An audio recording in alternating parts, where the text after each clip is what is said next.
If a lender tells you you can afford to buy a $600,000 house, does that mean you actually can afford a $600,000 house? Not necessarily. And this is one of the biggest mistakes I see home buyers make. They start their home search with the maximum amount that they've been approved for instead of figuring out what payment actually fits their lifestyle. Those are two completely different numbers. Today, I'm going to show you how I think you should determine your real home budget before you start house hunting. What's going on, everybody? I'm DJ with Valari Homes here in Arizona. I've spent more than 20 years in the mortgage and real estate industry, and on this channel, we're going to make buying and selling real estate easier to understand. No hype, no pressure, just education that helps you make better real estate decisions. So let's talk about something I wish every buyer understood before getting pre-approved. Here's the first thing I want you to understand. A mortgage pre-approval answers a very specific question. Based on the guidelines of this loan program, how much might this borrower qualify to finance? That's very important. But that's not the same question as what housing payment makes sense for this person's lifestyle. Those are two completely different conversations. Let's say you were approved for $600,000. You might immediately jump online, pull up some houses, set your maximum price at $600,000 and start shopping. I don't want you to do that quite yet because we haven't answered what I believe is the most important question. This is where I want you to make a mental shift. Instead of beginning with what's the most expensive house I can buy, start with what monthly housing payment am I comfortable living with? Because you don't experience the purchase price every month. You experience the payment. And your housing expense can include more than just principal and interest.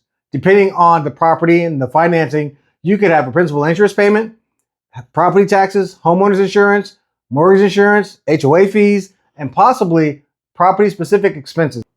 So two houses with similar purchase prices can create two very different monthly expenses. That's why I don't want you house hunting based on price alone. And real quick, if this is the kind of real estate information you've been looking for, straightforward, educational, and without the pressure, subscribe to the channel. We're putting out a new video every week to help you make smarter decisions about buying, selling, and owning real estate here in Arizona. All right, let's get back to it. Before we start looking at homes, I want to know something a little different. What's important to you outside of the house? Do you travel? Do you have children? Do you enjoy eating out? Are you trying to pay off debt? Are you building for your retirement? Do you have hobbies? Do you want enough breathing room every month to handle an unexpected expense? Because maybe that technically qualifies for a certain payment. But if making that payment means giving up everything else you enjoy, can you really afford the house? That's why I don't think affordability should simply mean the lender said yes. I think affordability means I can own this house and still live the life that I want to live. That's a completely different standard. Let's make this simple. Imagine you've been pre-approved for $600,000. Instead of immediately house hunting at $600,000, we're going to work backwards. We're going to determine what your comfortable payment is. Not your maximum payment, but your comfortable payment. The number where you can look at your finances and say, if my total housing expense is around this amount, I'm comfortable. There's a big difference between what you can pay and what your comfortable payment is. Now let's look at everything else that's important to you. Savings, retirement, travel, cars, children, entertainment, paying down debt, emergency reserves, whatever matters to you. Because buying a home shouldn't mean putting the rest of your financial life on hold. Now we can start evaluating things like interest rates, loan programs, down payment assistance options, property taxes, insurances, homeowners association costs, and purchase prices. And something interesting might happen. You could be approved for $600,000, but discover that buying around $525,000, $525,000 gives you the lifestyle that you actually want. That's great. Or we could discover that the payment associated with something closer to $600,000 fits you more comfortably. That's great too. Because I'm not trying to tell you to buy less. I'm trying to tell you to buy intentionally. There's a big difference. And this is probably the biggest takeaway I want you to get from this video. For years, our industry has essentially trained buyers to do this: get pre-approved, find out the maximum, start looking at houses, fall in love with the one, and make an offer. But I think we're missing a step. Education should come before shopping. Before we start sending you houses, I want you to understand your budget, your financing, your goals, your timeline, especially your lifestyle, and all your options. Then we find the house. Because my goal isn't simply helping you get the keys. My goal is making sure you'll still be happy when the decision after you get the keys comes into play. So before you start scrolling through homes tonight, I want you to know 3 numbers. Number 1, your maximum qualification. What could you potentially qualify for?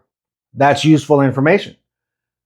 You absolutely should know it, but don't stop there. Number 2, your comfortable payment.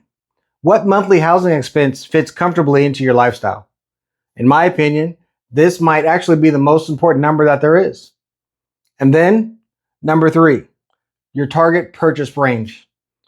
Once we understand your comfortable payment, your financing, the taxes, the insurance, HOA, and other expenses, we can translate all of that into a realistic home price range.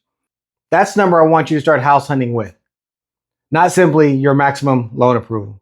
Now, if you're sitting there thinking, DJ, this makes sense, but that's exactly the problem. I don't know what those numbers should be. That's okay. And that's actually why we've built the process differently at Volare Homes. Instead of beginning the conversation with, let's go look at houses, I'd rather begin with, let's build your plan.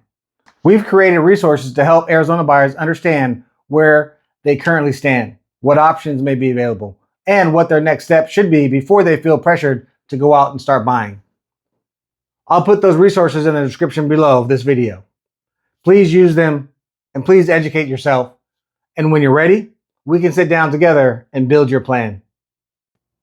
If you remember nothing else from this video, please remember this. Your pre-approval tells you what you may be able to borrow, but your home buying plan helps you determine what you should actually spend. There's a big difference.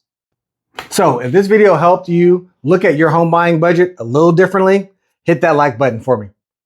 That helps YouTube know this information was useful and helps us get in front of more people that need to hear it as well. And subscribe to the channel because we're going to do this every week, breaking down buying, selling, and owning real estate in Arizona without making this stuff unnecessarily complicated. But here's the one thing I'd really appreciate. If you know someone who's thinking about buying a home right now, share this video with them before they start house hunting, because understanding this one difference could completely change the way they approach their home purchase. Again, I'm DJ with Volare Homes, where excellence is the standard. I'll see you on the next one.